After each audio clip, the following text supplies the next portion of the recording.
Guru Kumbhas zīmē, tātad šī Saturna zīme priekš guru ir neitrāla, jā, tātad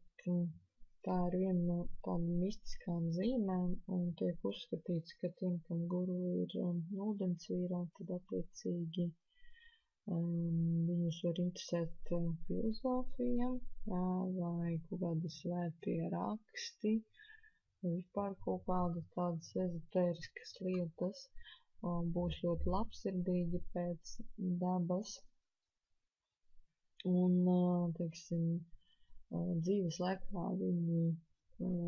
gūst atbalstu tieši no saviem draugiem un, teiksim, klasiskie teksti min to, kāda šos cilvēkus parasti piemeklē kaut kāda kroniska slimība, jā, visu dzīves laiku, tā kā viņiem ir, un attiecīgi, tā kā viņiem ar to būs jātiek galā, un šiem cilvēkiem tā kā pareizāk tā varētu teikt,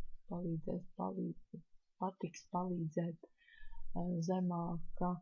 līmeņa cilvēkiem nekā viņš pats, teiksim, tā kā tā ir kalpošanas zīme, jā, ūdensvīrs, tad attiecīgi šim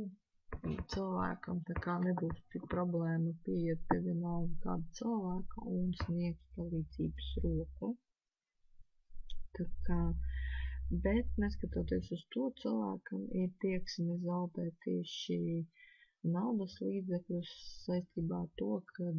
šiem cilvēkiem patīk tenkot mazliet un kritizēt citus. Kā mēs zinām, ja mēs tenkojam vai kritizējam, tad attiecīgi mēs savu veiksmes daļu tā kā apmainam ar tā cita cilvēka karmu, ko mēs tā kā kritizējam vai varbūt arī apmelojam.